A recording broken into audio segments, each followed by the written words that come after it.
इतिहास रचा जाना था। हमारी नज़र में तो विनेश कल भी एक स्टार थी, आज भी एक सुपरस्टार है और कल भी वो हीरो रहेंगी देश के लोगों की, क्योंकि उन्होंने जिस मुकाम तक पहुंचाया, देश का मान सम्मान बढ़ाने का काम किया। फाइनल में कोई महिला नहीं पहुंची आज से पहले, उन्होंने देश का गौरव बढ़ाया और किस संघर्ष के बाद बढ़ाया ये भी पूरा देश जानता है। हम इस मुश्किल वक्त में फोगाट परिवार के साथ खड़े हैं। मान साहब भी अभी मिलने के लिए यहाँ पर आए थे परिवार से, और हैरानी इस बात की है कि जितना डेलीगेशन साथ में गया हुआ है, चाहे वो इंडियन ओलंपिक एसोसिएशन का हो, चाहे वो फेडरेशन के लोग साथ में गए हो, क्या करने के लिए वहाँ पे जाते हैं। हमें तो महावीर जी के अनुभव से अभी बात करके ये बात समझ में आई कि 100 ग्राम तो कुछ भी नहीं होता। 100 ग्राम तो आप बाल कटवा देते तो भी कम हो जाता। आधे घंटे के अंदर रिव्यू कर सकते हैं आप। उस रिव्यू के लिए आपने क्लेम किया कि नहीं किया, तो साथ में आप ऑब्जेक्शन कर सकते हैं। 100 करोड़ के देश को कोई 100 ग्राम की साजिश करके किसी तरीके से झुका देगा?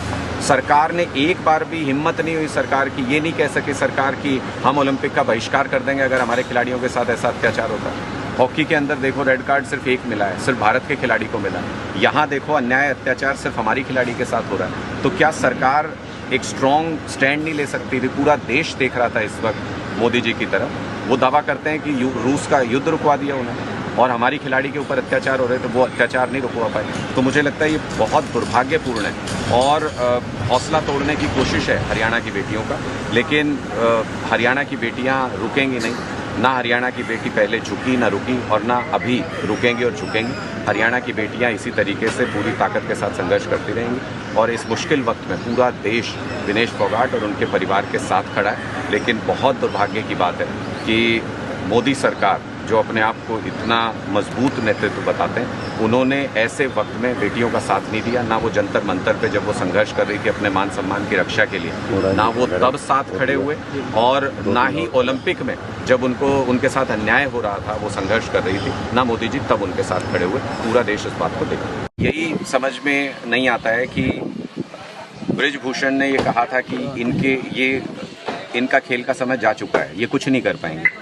उन्होंने जो पिक्चर, भारतीय जनता पार्टी ने जो पिक्चर खड़ी की थी, उन्होंने कहा था कि नहीं ये खिलाड़ी ही सही नहीं है। आज विनेश फोगाट ने अपनी हिम्मत से, अपनी ताकत से, अपनी मेहनत से उन सब लोगों के मुंह पे तमाचा जड़ा था। उन सब लोगों को ये बताया था कि हरियाणा की बेटियां मेहनत करके इस मुकाम तक पहुंची हैं, किसी की दया पे नहीं पहुंची। तो निश्चित तौर पे ये सवाल मन में खड़ा होता है कि इस कामयाबी से पूरा देश तो उत्साहित था, पूरा देश तो खुश था। कौन था ऐसा जो ओलंपिक में विनेश के मेडल जीतने से खुश नहीं था, जो ओलंपिक में विनेश को मेडल जीतते हुए नहीं देखना चाहता था?